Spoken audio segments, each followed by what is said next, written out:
இந்த எபிசோடில் நாம் கிஷோர் இயக்கி வெளிவந்திருக்கிற மாயூன் படத்தை பற்றி தான் பார்க்க போகிறோம். 1000 ஆண்டுகளுக்கு மேல் பழமையானது என்று நம்பப்படும் பிரம்மாண்ட கிருஷ்ணர் கோயில் ஒன்று மாயூன் மலை என்னும் ஊரில் பிரசித்தி பெற்று விளங்கியது. அந்த கோவில் கருவறையில் புதையல் இருப்பதாக ஓலைச்சுவடி மூலம் அறிந்து அதை எடுத்து வெளிநாட்டுக்கு விற்க திட்டமிட்டார் தொல்லியல் அதிகாரி ஹரிஷ் பெரடி.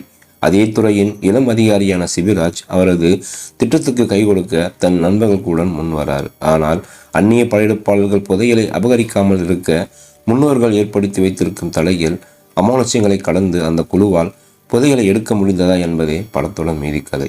அமானுஷ்யம் கலந்த ஆன்மீகம், அறிவியல் என இரண்டுக்கும் சமமான முக்கியத்துவம் கொடுத்து திரைக்கதை அமைக்கப்பட்டிருக்கு. அதே நேரம் கதைக்களத்தில் நடக்கும் அனைத்து விஷயங்களுக்கும் காரணம் ஆன்மீகமா அறிவியலா என்பதை புத்திசாலித்தனமாக பார்வையாளர்கள் முடிவுக்கே விட்டுவிடுகின்றனர். பூச்சி போல தோற்றமளிக்கும் டோன் ஒன்றை வைத்து கர்ப்பகிரகத்தில் உள்ள கல்வெட்டு எழுத்துக்களை தெரிந்து கொள்ளும் காட்சியில் தொடர்ந்து நிமிர்ந்து உட்கார வைக்கிறது படம். கோயில்களை புதைத்து வைக்கப்பட்டிருக்கும் அரிய செல்வங்களை பாதுகாப்பதற்காக அவை தொடர்பான பல தொன்மங்களை உருவாக்கி வைத்திருக்கும் பண்டைய தமிழர்களின் அறிவுசாரியாக உணர்த்தப்படுவது பாடத்தக்க விருப்பான அம்சமாக இருக்குது. நாயகனை முன்னிட்டு இறுதியில் நிகழும் திருப்பம் நம்பகத்தன்மையுடன் சித்தரிக்கப்பட்டிருக்கு. சில இடங்களில் கிராஃபிக்ஸ் என அப்பட்டமாக தெரிந்தாலும் ஒட்டுமொத்த காட்சி அனுபவமாக பார்வையாளர்கள் கவரச் செய்யுது. சிவராஜ் கதாபாத்திரத்துக்கு கச்சிதமாக பொருந்திருக்காரு. தான்யா ரவிச்சந்திரன், KS ரவிக்குமார், ராதா ரவி உள்ளிட்டோர் கொடுத்த வேலையை சரியாக செய்திருக்காங்க சொல்லலாம்.